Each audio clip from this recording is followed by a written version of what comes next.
There's a lot to love about the newly released MMO New World. There are videos on that. There's some on this channel. This is not that video. In this video, we're going to discuss all the things Pantheon Rise of the Fallen should avoid when looking at New World, the most recent Western released MMO. My name is Redbeard Flynn, and I hope you will enjoy the rest of this video.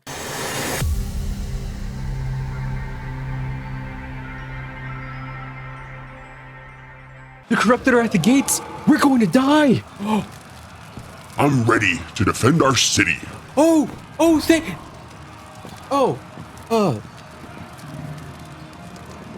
we can't, you can't help us. Why? You're just a little too small. Sorry.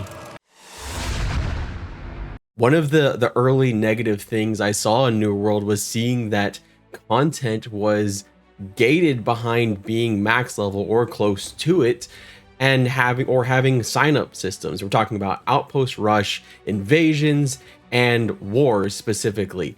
So there are this content, this entire type of content that you will never see in the game until you get to that higher level. So the problem isn't that having content that is different or exclusionary from other levels and things in the game. It's having the type of content be exclusive to that. If you think about other games like World of Warcraft that have a battleground system or something like PvP like that, it doesn't start at level 60 or whatever the max level is. It's been a long ass time since I played Warcraft, but it starts at level 20, or in ESO, I think it's like level 10 in ESO. You know, you have versions of the content at lower levels, and then you have the more advanced versions at higher levels.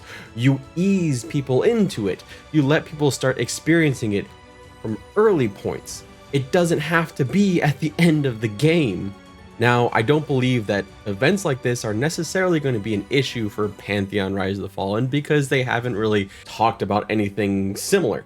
You might say raids, but I think that's going to be a little bit different. And I think with the way that Pantheon is being built, with group content being such a huge focus, you're still going to have that strategic combat happening early on in the game. But I do think it's important that the Pantheon devs really think critically about not just the way New World is doing this, but the way that so many MMOs over the last probably really couple decades have thought of their games, and us as players have thought of games as being the end game is where the game begins. That's not good. I mean, I think we've gotten to a point where we feel like, oh, that's just the normal thing, but that doesn't make a ton of sense, because then what the are you doing for the rest of the game? The whole point of the game should be what the destination doesn't need to be the only thing that matters in the game.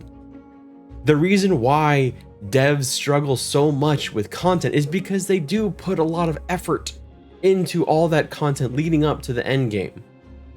But because there's this mentality both from devs and from the player base to just rush to the end game because that's where the real game starts and everything else before that is just the grind, well, then there's always just creating new things for the end game. And that's why you have games now that really struggle to entice new players, because everyone's at end game and there's no point to doing things at lower game. Now, I think that this will be okay with Pantheon, because they've already talked about zones being used for multiple different points in your game, going back to different levels in Black Rose Keep and things like that as a higher level, because and so you're going to be interacting, and so I think that they're thinking that way, and we want people to have similar experiences across the game. End game doesn't have to be the game. It should be part of the game.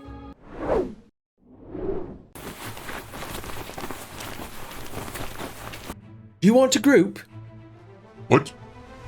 Group, you know, together, socially, to kill stuff. You can do that in this game? Yeah, do you want to? Oh, yeah. No. lack of group options early on in the game make it feel very solo. It does not feel like an MMO in a lot of ways. You may see people running around with you. You may be in a company where you can talk with people, but it doesn't feel necessary. In a lot of ways, the quests are kind of all soloable. Everything you do feels soloable. And then when they finally do give you a group option, like the Amrine excavation, they give you one chance to do it with a group, and then they say, now go craft this thing to be able to do it again. And the reasoning given is to make the rewards of it better. The rewards of going through the excavation. So this sounds a lot like a lockout, but trying to do it in a new way, I guess, which includes their crafting. So I'll give them props for trying something new, but also what the hell are you doing? Like, your very limited group content outside of PvP is gated behind crafting. Now, this seems like one of the, probably on this list, of things that the Pantheon devs may like just kind of laugh off, because grouping is so essential to what Pantheon is trying to be. It is all across their websites. It's in every dev thing. You do not see, we have not had, as far as I know, a solo experience dev stream. Now we've had a couple different things here and there with showing off the classes, but that's beside the point. Like an actual gameplay dev stream where it was talking about, hey, look, you can do this solo this. No, it's about group play. The game itself is about group play. I kind of expect grouping to be something that starts early and often, and is something that Pantheon makes to be more attractive than soloing.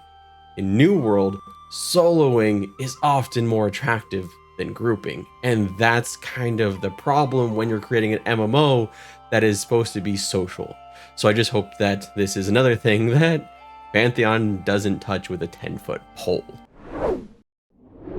Welcome to Eternum. Oh, cool. So what's going on here? Stuff. What kind of stuff? Cool stuff. Like undead stuff. Okay. Here, do this faction quest. Why? Because. Lore. Lore is something that I had high hopes for. Lore is something that I had hoped would improve. I can't say it has. Lore is very difficult to follow.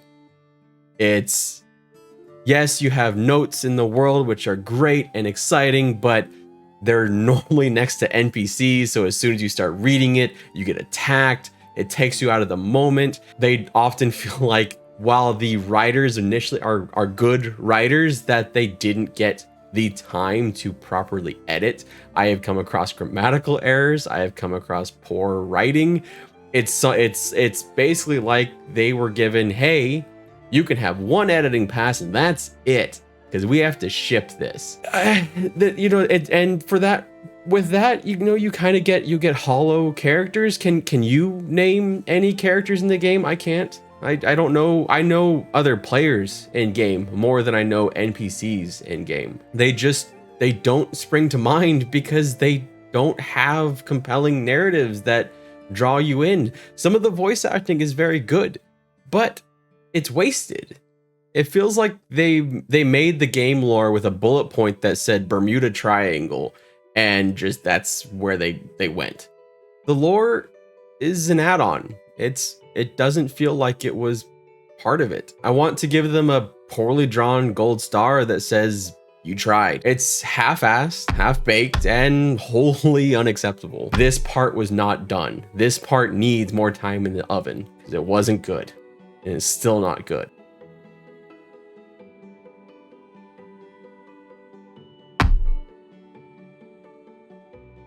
It doesn't matter that I only have 4 moves. I could change this. I could, or maybe, I could like, wow. And, like I have so many weapons and I can just swap them like, wha-bam, like, wha-bam. It's cool, right? Tell me it's cool. The weapon swapping is cool, right? It's not a gimmick. Maybe it's a gimmick. So New World has an even more limited action set than Pantheon will. Pantheon's also going to have a limited action set, but it's not going to have hot swapping. At least at the time of this video, it will not have hot swapping.